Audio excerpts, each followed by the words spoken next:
guys, another day, another vlog for today's video. So maaga akong nagising kasi pupunta kami ng hospital. Yung alaga ko kasi schedule ng opera ng mata niya bukas, so kailangan doon na siya, so doon kami matulog. Bali 3 days pala kami doon. So ayan, tulog pa siya, so maligo muna ako kasi pagising niya lilinisan ko siya at magligpit pa ako ng mga gamit. So ayan guys, kakatapos ko lang magligo, so nag voice over na lang pala ako dito kasi pag nagsasalita pa ako tapos baka magising siya, hindi pa ako tapos sa mga pagligpit ng mga gamit para dadalhin namin, kaya voice over na lang ako dito. Walang maligo bago ako mag-breakfast, muna ako, magligpit muna ako ng mga gamit. Ilagay ko muna siya sa mga ilagay ko muna siya sa bag, sa lalagyan. Kasi tulog pa.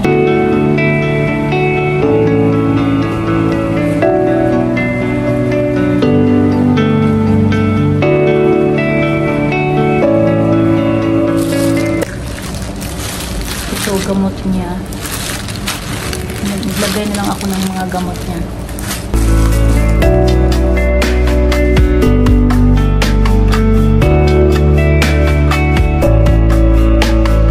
Hindi niya talaga kalimutan to. Hahanapin talaga niya, kaya dadalhin ko to.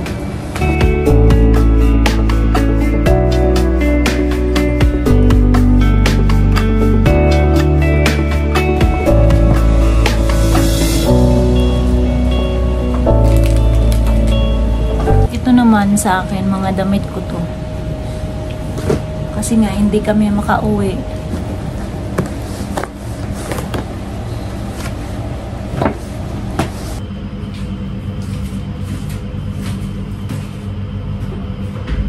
Magsaing siya kasi para dadalhin ko siya sa hospital.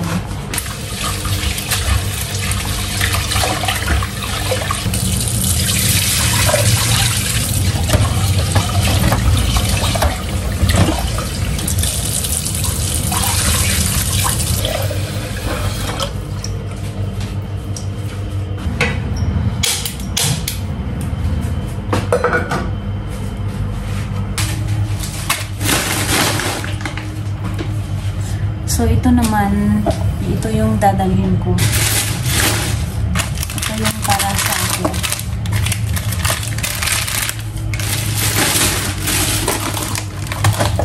Sampurado at saka noodles, sapat na ito.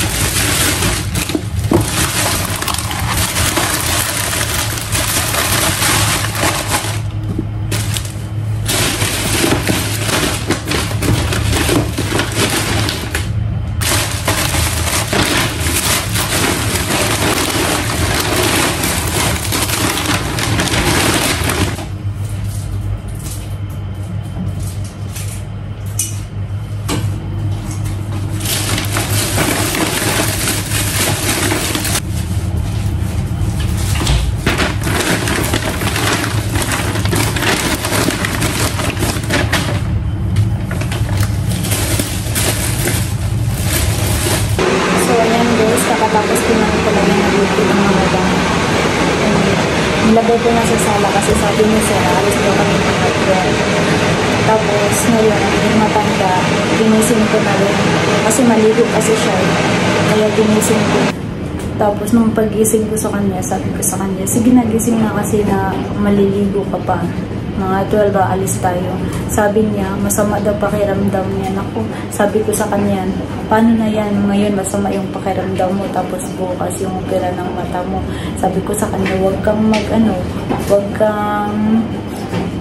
mo sabihin na masama pakiramdam mo, baka anong mangyari sa'yo bukas. A few moments later. So ayan guys, naligpit ko na lahat ng mga dadalhin ko sa hospital. Ayan, napakadami. Ayan. Kasi hindi ko din kasi alam kung may ba talaga doon, kasi hindi kasi sila katulad nung hospital na pinuntahan namin dati na So kaya naghandal lang ako ng mga dadalhin. Ito naman ang mga damit ko. At saka ito yung mga gamit ng matanda, mga pampers, lahat na gagamitin ko sa kanya. Tapos, nagdala na lang din ako ng unan ko. Tapos, ito naman ang sa kanya, mga gamit niya. Tapos, nagdala na lang din ako ng tulugan. Napakadami ko ngang dinala ngayon. Tapos, ito naman yung mga food. Ito. Kasi hindi ko kasi alam doon kung anong sitwasyon. So, mas mabuti na yung ready para naman hindi masyadong magutom. Kasi pag nandun pa naman sa hospital, boring. Tapos, minsan, hindi ko rin kasi alam doon kung makapag-order ba ako. Kasi first time ko kasi pumunta doon ng hospital na magstay kasama yung matanda. Kasi yung dati kasi pag magstay siya sa hospital, dito lang malapit lang sa amin sa sa Mubarak lang. Siya ngayon bukas sa sa mata niya. Kasi yung isang mata niya kasi sa left side, hindi na kasi makakakita. Tapos nung nagpa-check up siya, may tubig daw yung mata niya, kaya hindi nakakakita. Pero ang sabi ng doktor, pag makuha daw yung tubig, may posibilidad pa naman daw na makakita siya. Kaya yun. Kaya sabi ko nga sa kanya, hindi ka ba natatakot? Tapos matanda na siya. Kaya sabi niya sa akin, hindi daw siya natatakot kasi matanda naman daw siya. Kung mamatay, so mamatay daw. Kaya hinayaan na lang din siya ng mga anak niya kasi gusto din naman niya. Inches later.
Nakarating kami dito is mga 2 na.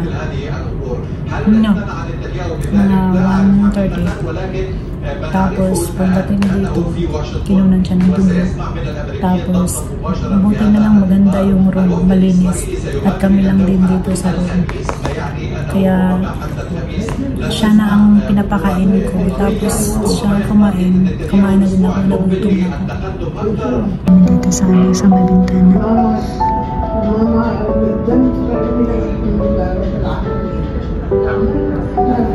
Relax na muna siya.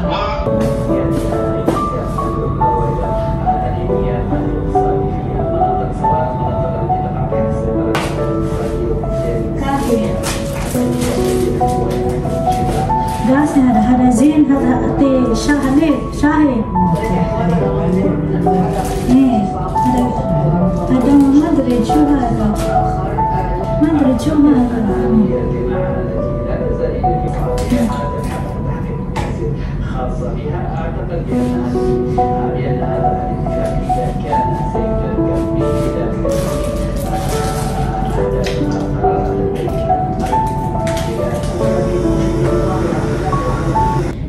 So, ayan guys, nagpapahinga na yung alaga ko.